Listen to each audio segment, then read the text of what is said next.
Hello, मेरा नाम है यतिन और आप देख रहे हैं कॉमर्स विद यतिन। आज की इस वीडियो में हम शुरू करने वाले हैं स्टैटिस्टिक्स चैप्टर नंबर 2, जिसका नाम है meaning, scope and importance of statistics. So let's begin. इसका मीनिंग सबसे पहले जान लेते हैं। देखो, अलग अलग लोगों के लिए जो है इसका अलग अलग मीनिंग हो सकता है। जैसे कि क्रिकेट फैन के लिए अलग होगा, एनवायरमेंटलिस्ट के लिए अलग होगा, वेदर डिपार्टमेंट के लिए अलग और एक शेयर ब्रोकर के लिए अलग। अब क्या क्या मतलब हो सकते हैं वो भी जान लेते हैं। देखो, सबसे पहले क्रिकेट फैन की बात करेंगे तो क्रिकेट फैन के लिए जो स्टैटिस्टिक्स है वो हो सकती है numerical info and data relating to the runs scored by cricketer. किसी क्रिकेटर ने कितने रन स्कोर करे किस किस मैच में, उसका पूरा डेटा उसके लिए स्टैटिस्टिक्स होगा।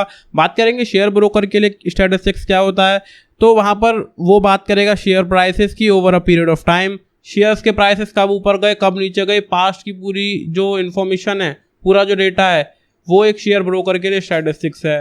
अब बात करोगे गेमर की, तो उन्होंने टोटल मैचेस कितने खेले, टोटल विन्स कितने किए, उसका कीडी रेशियो कितना था, यानी कि किल डेथ रेशियो। रुको रुको रुको, कहाँ कीडी वीडी देखने जा रहे हो क्या अपनी? भाई साहब वीडियो के बाद में देखना, अभी इसको कंटिन्यू करते हैं। अगर हम बात करेंगे एक यूट्यूबर के लिए स्टैट्स क्या हो सकते हैं, तो वो हो सकते हैं उसके सब्सक्राइबर काउंट, किसी पर्टिकुलर वीडियो पे, पर्टिकुलर दिन पे, पर्टिकुलर महीने के टोटल व्यूज, या फिर अर्निंग्स फ्रॉम अ वीडियो। इस तरह से अर्निंग, सब्सक्राइबर्स, व्यूज जैसी चीजों को काउंट करना, उसका जो एक सिस्टमेटिक डेटा है वो स्टैटिस्टिक्स हो सकता है एक यूट्यूबर के लिए। बाकी स्टैटिस्टिक्स सिर्फ एक साइंस नहीं है, but it also includes all type of quantitative analysis, क्योंकि ये सिर्फ साइंस नहीं है, इसमें मैथमेटिक्स भी होती है, नंबरों की बातें बहुत ज्यादा होती हैं, क्वांटिटेटिव एनालिसिस होते हैं इसके अंदर। इसके बारे में और डिटेल में जानेंगे तो क्वांटिटेटिव और क्वालिटेटिव में अंतर क्या होता है ये जान लेते हैं। देखो, क्वालिटेटिव वो चीज है जो एक्सप्रेस करी जा सकती है नंबर्स के अंदर, जैसे कि marks in a exam, score in a game, Heights of people etcetera.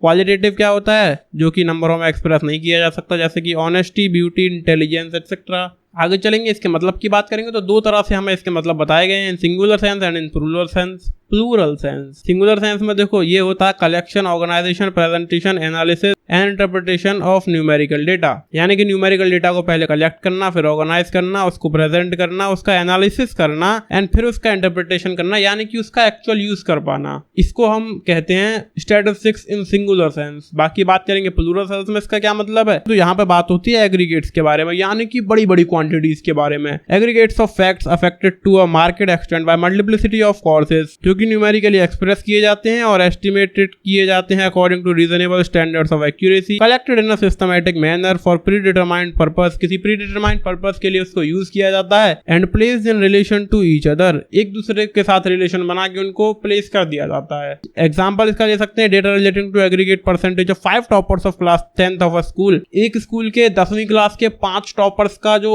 Overall percentage है वो आ सकती है प्लूरल सेंस में, स्टैटिस्टिक्स उसको कहा जा सकता है। यहाँ पे थोड़ा और आगे चलोगे, इन दोनों में कंपैरिजन एग्जैक्टली जान लेते हैं, इन दोनों में एक्चुअली क्या डिफरेंस है। देखो, जो प्लूरल सेंस है वो डील करता है न्यूमेरिकल इन्फो के साथ, वेयरएज जो सिंगुलर सेंस में स्टैटिस्टिक्स है वो है एक body of various methods and tools. इसके अंदर वेरियस मेथड्स एंड टूल्स होते हैं डेटा को स्टडी करने के लिए, कलेक्ट करने के लिए एटसेट्रा। बाकी देखो, प्लूरल सेंस में जो है ये डिस्क्रिप्टिव इन नेचर होता है एंड सिंगुलर सेंस में जो है ये बेसिकली एक टूल ऑफ एनालिसिस है जिससे एनालाइज किया जा सके उस डेटा को। सिंगुलर सेंस में सिर्फ यही है इसका काम। बाकी प्लूरल सेंस में ये जो है ऑफन रॉ स्टेट में होता है, रॉ स्टेट में ज्यादातर होता है एंड उसको ऑर्गेनाइज किया जाता है। सिंगुलर सेंस में जब हम स्टैटिस्टिक्स का इस्तेमाल करेंगे तो उस चीज को प्रोसेस किया जाएगा रॉ डेटा को, एंड जब उससे कुछ यूजेबल बनाया जाएगा डेटा का। बाकी प्लूरल सेंस में जो ये जो है क्वांटिटेटिव होता है, सिंगुलर सेंस में ये बस एक ऑपरेशनल टेक्निक है। थोड़ा और आगे चलोगे तो इसके कुछ फंक्शंस की बात कर लेते हैं। फंक्शंस ऑफ स्टैटिस्टिक्स, सबसे पहले है टू सिंप्लीफाई कॉम्प्लेक्स फैक्ट, यानी कि जो भी फैक्ट्स होते हैं, जो रॉ डेटा होता है बहुत ही ज्यादा कॉम्प्लेक्स होता है ऐसे तो स्टडी करने में, लेकर अगर हम उसे ही एक प्यारे से ग्राफ पर प्लॉट कर देंगे तो चीजें ज्यादा अच्छे से समझ में आने लगेंगी हमको, वो जो है काफी सिंप्लीफाई हो जाएंगे।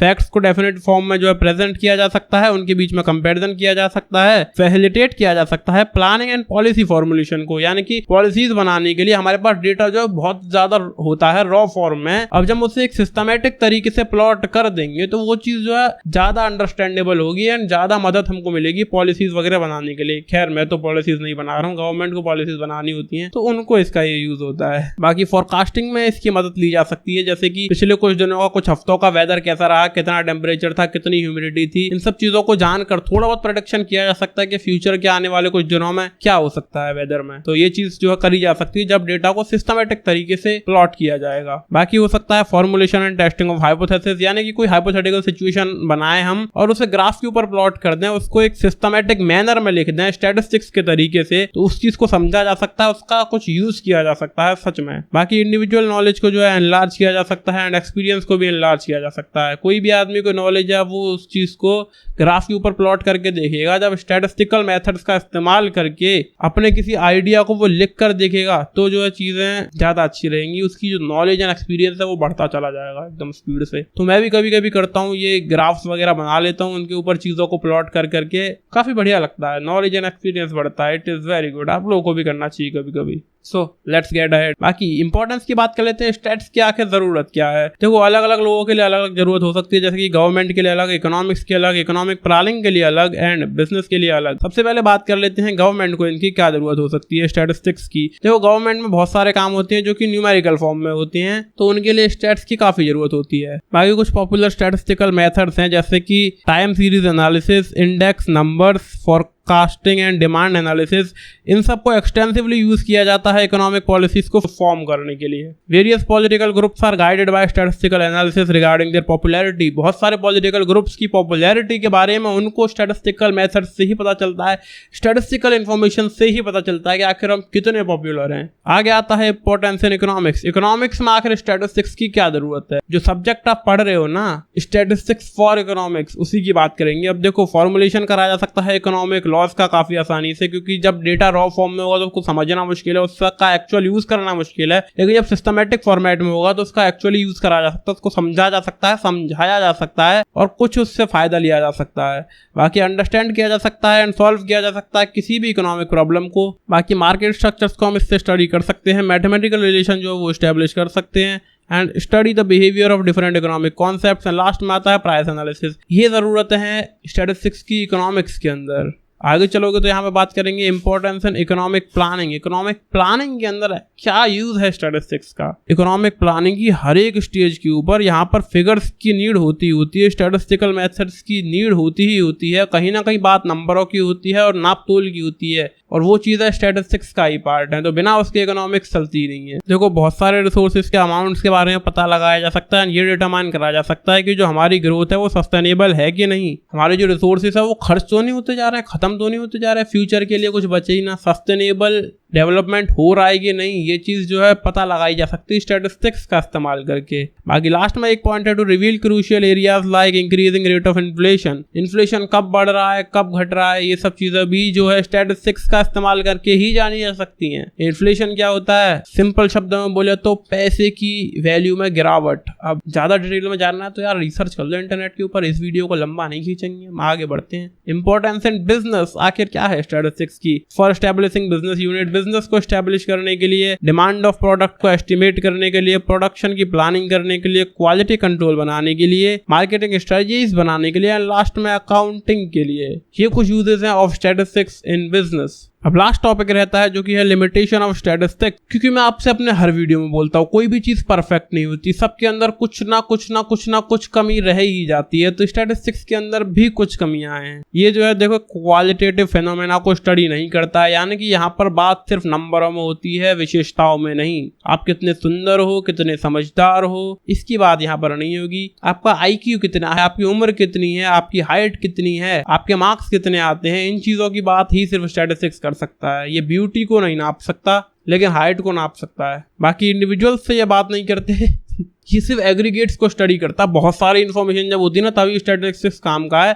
किसी एक आदमी कि सिर्फ एक छोटी सी चीज की आप बात करोगे तो स्टैटिस्टिक्स उसमें कुछ काम नहीं करती। जैसे कि इस समय आपकी हाइट कितनी है, अब उसमें स्टैटिस्टिक्स के क्या लेना देना, लेकिन आपकी पिछले सालों में कितनी हाइट रही है, कितनी बढ़ती रही बढ़ी कि नहीं, उस चीज को जब आप स्टडी करोगे, कई साल का डेटा जब आप लाओगे, एग्रीगेट डेटा जब वो हो जाएगा तभी इसका यूज है। लेकिन आप सिर्फ एक साल में दिखा दोगे कि हाँ इस समय मेरी हाइट इतनी है, तो क्या करोगे स्टैटिस्टिक्स का, मतलब क्या यूज है वहां पे। तो जो है इंडिविजुअल्स की बातचीत यहाँ पर नहीं होती, सिर्फ एग्रीगेट्स की ही बात होती है। जब तक डेटा बहुत सारा नहीं होगा तब तक इसका कोई काम नहीं है। बाकी इसको मिसयूज बहुत आराम से करा जा सकता है, क्योंकि किसी भी खराब से खराब इन्फॉर्मेशन को, गलत से गलत इन्फॉर्मेशन को आप अच्छे तरीके से प्रेजेंट करके दिखा दो लोगों को, पीपल विल बिलीव यू। बाकी रिजल्ट जो है वो ट्रू कभी कभी होते हैं, स्टैटिस्टिकल लॉज जो है वो एग्जैक्ट नहीं होते, वो बदलते रहते हो, तो इसलिए यहाँ पर झूल झाल होते हैं स्टैटिस्टिक्स के अंदर भी। बाकी जो सिर्फ एक्सपर्ट्स हैं वही इसका बेस्ट पॉसिबल यूज कर सकते हैं, क्योंकि हर आदमी स्टैटिस्टिक्स को इस्तेमाल नहीं कर सकता, उसके लिए एक बहुत अच्छी नॉलेज चाहिए होती है स्टैटिस्टिक्स की। जितनी अच्छी आपको नॉलेज होगी उतना अच्छा आप उसका इस्तेमाल कर पाओगे, उतना ज्यादा आप उससे आउटपुट निकाल पाओगे। बाकी हम और आप इसके बारे में ज्यादा नहीं जानते तो बहुत कुछ नहीं उखाड़ सकते इससे।